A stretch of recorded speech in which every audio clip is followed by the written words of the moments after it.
Hey y'all, happy Tuesday. Happy spoken word Tuesday. I hope you guys days come along fine. Anyway, you guys know on Tuesdays, I like to bring the word. And earlier I read from you guys from Ecclesiastes chapter 12, verse 2, one of the books removed from the Bible. Basically says, do good to the godly man, and thou shalt find a recompense, and if not from him, yet from the Most High. Verse 4, give to the godly man and help not a sinner. Okay, so verse 2 and 4 actually. I actually skipped verse 3. Of course it's relevant, but I think, for the purpose of my video, I want to use that for my short. But of course it's going to be read in the chapter itself, okay? All right, well, no, let's just make sure. Let's go ahead and go. Okay. All right, you guys. So basically, just saying, be careful not to give in vain, right? We should understand that once we just giving in vain to a continuous sinner, we just, right, helping to continue their legacy as a sinner, right? And you're planting seeds in vain, and you shouldn't expect anything in return, right? Nothing but to be led blindly, okay? Opposed to giving to the righteous or the godly persons, right? And although that person may not immediately recompense you or reward you, the Father himself will reward you, right? The Father do everything at his time. It's always the right time, right? Right time, right? So we got to be careful not to plant our seeds, or give to people in vain, okay? Or, give to continual sinners in vain. All right, so for today, I'm going to be reading, from chapter 12, Ecclesiastes, one of the books removed from the Bible. And I told you guys I was going to be doing a lot of Ecclesiastes because it's very important. These are just instructions, and I'm trying to build you guys physically, mentally, spiritually, okay? So those who are, taking the time to listen to my videos, I hope you guys taking it in and not just listening in vain, but take it in and practice and apply yourself, right? But like the Father said, we speak good, speak power, speak wonders of his name with our mouth, but in our heart we're far from it, okay? So my goal is to get you close to the Father, right? So speak with your mouth and, practice and set examples, with your heart as well, okay? All right, so chapter 12 from Ecclesiastes, one of the books removed from the Bible, reads as follows. Verse 1. When thou wilt do good, know to whom thou does it, right? Or doest it to, right? So should thou be thanked for thy benefit. So he's saying, when you're doing good, know who you're doing it to, right? Don't give in vain again. Don't give it to continual sinners, right? Know that, who you're doing this for, right? So make sure you're doing it to somebody who's a righteous person, a righteous soul, somebody walking the righteous path. That way you're going to recompense the benefits, right? You're going to receive the benefits. And if even not from that person right then and there, the Father himself recompense you, right? Or reward you, right? Verse 2. Do good, which is my short, okay? Do good to the godly man, and thou shalt find a recompense. And if not from him, yet from the Most High. So again, don't plant your seeds or give in vain to the sinner, but do good to the godly man, right?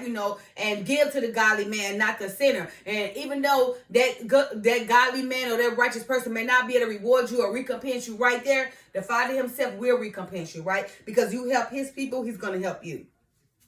All right? Verse 3.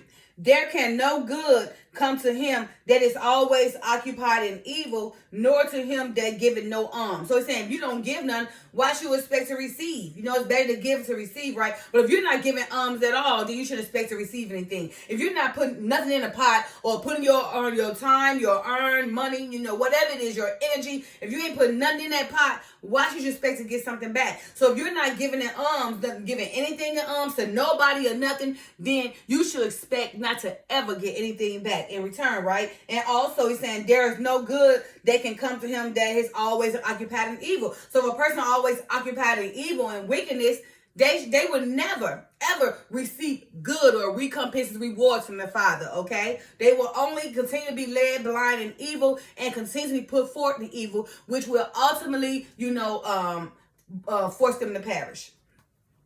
All right, verse 4. Give to the godly man and help not a sinner. So again, if I say give to the righteous, give not to the sinner, give to the godly man, so you will reap your benefits, so you will receive your recompense, so you will receive your reward from the Father or from that person you doing good deeds to, right? But not to the sinner, because if you happen to sinner, you happen to sin into sin, right? So both of you guys being led blindly, meaning you following that sinner. So if you following that sinner lead, you guys both being led to perishing, okay? To perishing. Verse 5, do well unto him that is lowly, but give not to the ungodly. Hold back thy bread and give it not unto him, lest he overmaster thee thereby. For else thou shalt receive twice as much evil for all the good thou should have done unto him. Okay? So you see him say, do well unto him that's lowly, that's humble, who laid back, who possess meekness, okay? Those who don't get into everybody's thing, but lay back and observe and do right as well, and walk that path, right? He's saying, do well unto him, respect him, right? But give not to the ungodly. Don't give to a wicked person. They're going to do. They're going to continue to be wicked with whatever they give you. Then in the end, they're going to turn on you anyway, right? So don't give to the ungodly, right? Hold back their bread. Hold back thy bread, because when you give to them, they're going to plot anyway to take it all from you, okay? And give it not unto him, okay? Because remember, lest he overmaster thee thereby. If he know you're going to give it to him, knowing that you know that he's evil, he's going to master thee, right? Thereby overtake you, okay? And also there you will receive twice as much evil for all the good thou should have done unto him. So you think you're doing good to that ungodly or evil person, but all he doing or she doing is looking at your kindness and weakness, getting ready to take advantage of you, ready to plot against you, right? So all the good you give it to him, you're going to get twice as evil from that person, okay? So hold back. Stop planting your seeds in vain. Don't give to the ungodly to help him continue in sin, but do right by the righteous. Give to the godly. Give to the righteous so the Father can recompense you with a reward. Even if that person who done that good deed to, or who you gave to, is not able to recompense you or reward you right then, the Father got your back, okay? Verse 6, for the Most High hated sinners, and will repay vengeance unto the ungodly, and keepeth them against the mighty day of their punishment, right? So you're saying the Most High, he hates sinners. He hated, right? He hated them, and he's going to repay vengeance, unto the ungodly. So I think they're doing some, the ungodly and the continual sinners, who's not trying to take the time to repent, think they're doing something, thinking they hide from God, but God sees everything. And not only God is over everything, right? He created everything. So the earth, the animals, the mountains, everything on the earth, that's breathing or stationary, that was created by God is going to record these deeds you're doing too. And they're going to help give your judgment, or help give your deeds to what you're doing on earth, whether they good or bad, doing your judgment, okay? So again, the Father, Most High hated sinners, right? He's going to repay in vengeance unto the ungodly, and, keep it them against the mighty day of their punishment. So he ain't going to forget about you. Don't think he forget about you. He said, keep it them, against that mighty day of their punishment. So if you think he forget about you, nope, you're thinking wrong. He's watching you, and everything else watching you too. Verse 7, give unto the good and help not the sinner. Okay, plant your seeds to the good and the righteousness, right? So you can receive a recompense from the Father or that person, but not to the sinner or the continual sinner, because you're going to receive twice as evil as much as good you're doing for them. Okay, you should get ready to look forward to falling or being plotted against or being betrayed, or just twice as evil for all the good you're doing into that sinner, okay? Because if he's a sinner and he know he's a sinner, he's just going to take advantage of you. So it makes you think that he or she care about you, knowing that you know that they're a continual sinner. All right? Verse 8, a friend cannot be known in prosperity, and an enemy cannot be hidden in adversity, right? So when you become prosperous, of course, I did a little short on this before. I've done a short on this before, maybe a month ago or 2 months ago. But, we know that a friend cannot be known to us in our prosperity, right? When you get money or success or fame, everybody come out the win world, right? But they wasn't there, during your struggle in your time before you got it, right? All of a sudden they showed up in prosperity. So you should not consider them as friends. They're not friends at all. They're just there to use you and spin you, okay? And it also says, an enemy cannot be hidden in adversity, right? So you're going through all these trials and tribulations, people setting you up. That enemy somewhere got something to do with you. You done got into it with that person. That person know things about you, and if all this striking, all these things happen to you, then just understand that enemy got something to do with it. Okay? Verse 9, in the prosperity of a man, enemies will be grieved, but in his adversity, even a friend would depart. So he's saying, in the prosperity of a man, enemies will be grieved. So, in the prosperity, when you come up and become rich, that same enemy that was against you, they gonna be grieved, right? They gonna feel some kind of way, envious of you because you then gain prosperity, right? But in your adversity, that same enemy ain't gonna be nowhere around. When you going through stuff up and down, that same enemy that was grieving you over your money, your success, or your fame, once you down and out, that same enemy gonna be over there probably laughing and glad that you falling down, right? They're gonna depart from you and instead rumor you all around through the world, making your name out bad, to be bad, okay? Verse 10, never trust thine enemy, for like as iron rusted, so is his wickedness. So it's saying you got an enemy, don't ever trust it, right? Because they're just around trying to figure out how they can become an expert enemy to you, right? How they can become a master enemy to you, right? Because like an iron rusted, just like iron rusted, right? So is his wickedness. It just keep going and going again, old and rusted, right? Okay. Verse 11.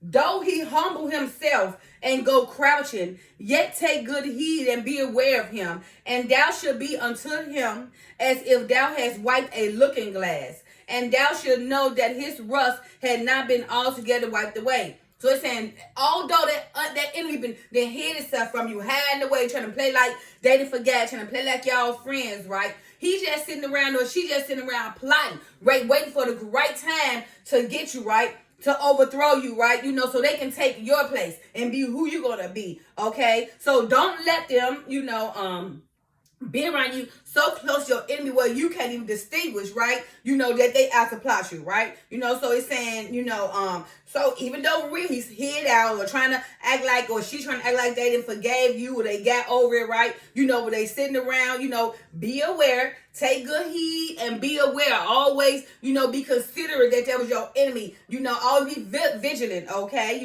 Be on your toes, right? Also, thou shalt be unto him as if he has wiped a looking glass, that you should also make sure you can see him. Always, if you're in your presence, paying attention. Okay, and thou should know that the rust has not been together, because you watching him and you on your P's and Q's, then you gonna see that he just sneaking anyway, or she just sneaking anyway and plotting, just sitting around waiting for the perfect time to get you. Okay, all right. So it says, verse 12: set him not by thee, lest when he overthrown thee. Okay, and he stand up in thy place, neither let him sit at thy right hand, lest he seek to take thy seat. And thou at the last remember my words and be pricked therewith. Okay, so it's saying, say him not by your side, unless he overthrow you. So you might think your main friend, that friend is actually your enemy, because they watch you, especially if they're not on your level and trying to reach those same goals. Y'all doing it together. They sitting back watching you, trying to figure out how to plot so they can take your place. Okay, so it's saying, say him not by thee, or say she not by thee, lest they will wait for the time to overthrow thee. Okay, to take your place and take your seat. Okay, so neither let him sit in your right hand, right? Lest he take your seat, or she take your seat, right? And remember the Father words, right? He's saying, and be pricked therewith. So be sharp, be pricked therewith. Just be sharp in his words. Be vigilant. Be discerning. Discerning of that person, that friend, or that enemy. Who's watching you, who's not on your level, just watching to plot back and take your place, who wants your place, because you too naive to realize you sitting up and doing all the hard work. They watching you do all the hard work so they can take everything once you earned it. Okay. All right. Verse 13. Who will pity a charmer that is bitten with a serpent, or any such as come nigh wild beast? So they saying, why would somebody pity? Why would somebody sympathize or empathize, for a charmer, that is bitten with a serpent? Okay. Who will pity a charmer that is bitten with a serpent, or any such as come nigh wild beast? Okay, so they know, a charmer, somebody who's slick, quick on their feet to get over, right? But they didn't got bit by the serpent. Who gonna pity them? They ain't gonna feel sorry for them. They gonna be like, you deserve what you get from being the way you are. Okay, or as such come nigh as a wild beast, even if that beast devoured them, depending on their deeds on this earth, you're not gonna pity them or feel bad. You probably gonna be like, you got what you deserve. So you're saying, right, if a person's so charmed out, is wicked and everything, if a serpent bite him or the wild beast, for the most part, people gonna be like, well, they got what they deserve, because look what they did on earth. Okay. verse 14. So one that goeth to a sinner and is defiled with him and his sins, who will pity? So it's saying, like you said, if you knew he was a sinner and you go with the sinner, you follow that sinner, you get hurt, why should we pity you? No, nobody's going to care because you knew you was getting yourself into before you got into it. So the same thing, don't be a follower of the sinner. Don't be giving in vain with the sinner, because that sinner is going to continue in sin. He's going to lead you, or she's going to lead you blindly, and both of you guys going to fall in the same pit, right? So again, one that goeth to a sinner and is defiled with his sins, who will pity? Nobody, because you're going to get what you deserve for following that sinner, and making him or making she a God to you, okay? All right, verse 15. For a while he will abide with thee, but if thou begin to fail, he will not tarry. So he's saying for a while that sinner gonna be by your side, uplift you, and make you the man or make you the woman, puff you up, geek you up and hype you up to make you think you a king or a queen, make you think you just everything, the man or the woman. But as soon as you fall, they gonna depart. They gonna disappear on you, okay? He ain't gonna wait to disappear on you, or she ain't gonna wait to disappear on you neither. You can't do nothing for them no more. So now they gotta find the next victim. Okay. So again, they would not tarry. Tarry means wait. They will move forward quick, fast, in a hurry. Verse 16. An enemy speaketh sweetly with his lips, but in his heart he imagined how to throw thee into a pit. He will weep with his eyes, but if he find an opportunity, he will not be satisfied with blood. Okay. He would not be satisfied with blood. Okay, so he said, enemy, they speak it sweet. Remember, they lay back and wait for the right time to get you, whispering good things in your ear, whispering sweet nothings in your ear, okay? They sitting around imagining how to overthrow you into a pit, right? They around here acting like they care, crying and trying to be by your side. But as soon as they get that opportunity, he ain't gonna be satisfied with blood. They gonna take you out. Even if they mess around and scratch, they ain't gonna like that. They mess around gonna kill you because they envious of you. And they watching you and they waited all the time to overthrow you because you was too naive to discern what was going on in your life. You too busy being a man or being a woman or being powerful of what you got and not paying attention to that very person who's on your side, watching you every day, knowing how to master a plot. They mastered the plot to bring you down. Okay. Verse 17. If adversity come upon thee, thou shalt find him there first.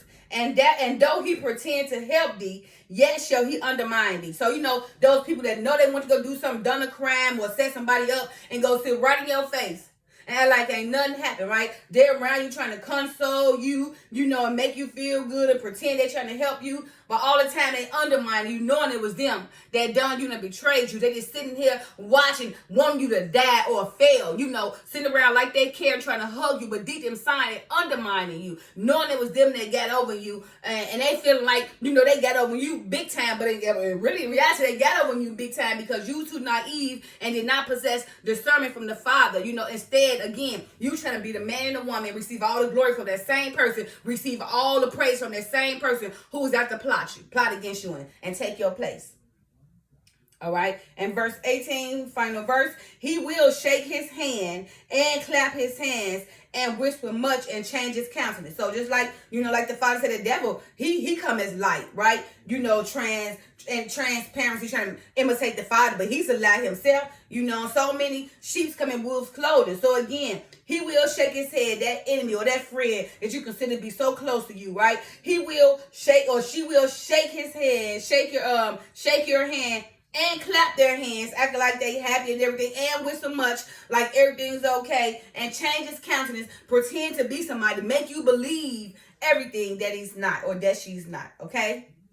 So again, it's careful, right? To be good, not plant your veins or not give, and not plant your seeds or give in vain to the ungodly, but give and plant your seed to the righteous so that you will receive a recompense and not an evil reward twice as much because you think you're doing good by giving good to that evil person, a wicked person, but you ain't doing nothing but setting yourself up for twice an evil failure.